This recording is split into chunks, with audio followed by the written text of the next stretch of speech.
मंच पे उपस्थित विनायक मंडल और अपने शिक्षक साथी। ये कहानी है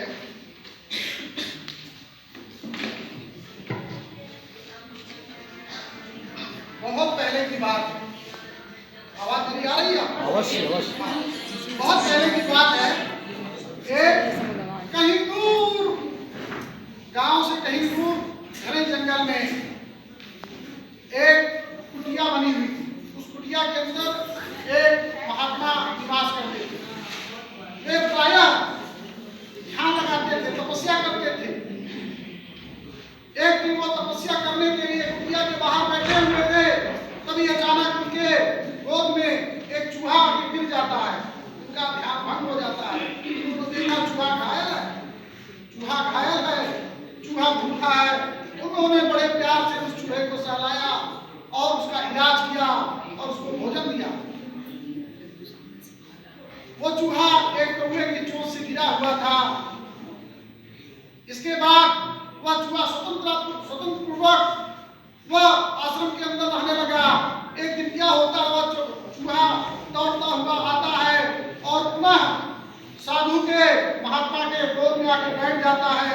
साधु ने देखा क्या हुआ, उन्होंने देखा एक बिल्ली जो चूहे को दौड़ाई थी, इस वजह से चूहा आके पुनः साधु की गोद में बैठ जाता है। उन्होंने कहा तुम्हें बिल्ली से डर लग रहा है, चलो मैं तुम्हें बिल्ली से भय मुक्त कर देता हूँ, चलो विडाला भव, अर्थात बिल्ली बन जाओ। वह चूहा बिल्ली बन जाता है, उसको बिल्ली का कोई भय नहीं रहता। धीरे धीरे कालांतर में वह वहां स्वतंत्रता पुनः निवास करता है। लेकिन एक दिन क्या होता है, वह बिल्ली को एक कुत्ता दौड़ा लेता है। वो भाग करके आता है और महात्मा के पास खड़ा हो जाता है और अपनी जान बचाने की प्रार्थना करता है। तो महात्मा कहते हैं बताओ भाई तुम्हें क्या कुत्ते से भी डर लग रहा है? बिल्ली से? बिल्ली ने कहा हाँ महाराज मुझे कुत्ते से डर लग रहा है, चलो स्वाना भव, तुम कुत्ता बन जाओ, अब तुम्हें कुत्ते का भय नहीं रहेगा। लेकिन जैसा कि बच्चों हम जानते हैं कि इस दुनिया में हमसे कोई न कोई मजबूत है। कोई भी जानवर तब निरपेक्ष रूप से मजबूत नहीं सकता, उससे कोई न कोई जानवर या व्यक्ति मजबूत रहता है।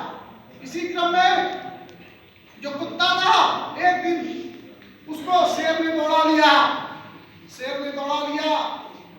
और कुत्ता भाग करके पुनः आया महात्मा के पास, खड़ा हो गया और उसने कहा महाराज मेरी रक्षा करें।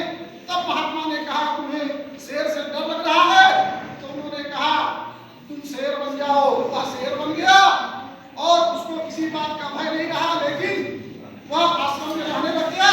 लेकिन महात्मा के लिए तो वह चूहा ही था, और महात्मा के लिए चूहा था बच्चों। लेकिन उसके दिमाग के अंदर एक बात चल रही थी, क्यों ना मैं महात्मा को खा जाऊं।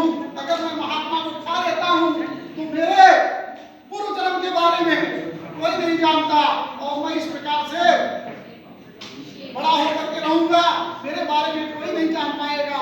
वह जैसे ही महात्मा को खाने के लिए आगे बढ़ता है, वह सोचता है महात्मा चूंकि अंतर्यामी थे, सर्वज्ञ थे, उन्होंने उसके एक्टिविटी को तुरंत भाप लिया और भाप करके कहा कि जाओ पुनः मूसक भव, तुम दोबारा से चूहा बन जाओ, जैसे पहले थे वैसे बन जाओ।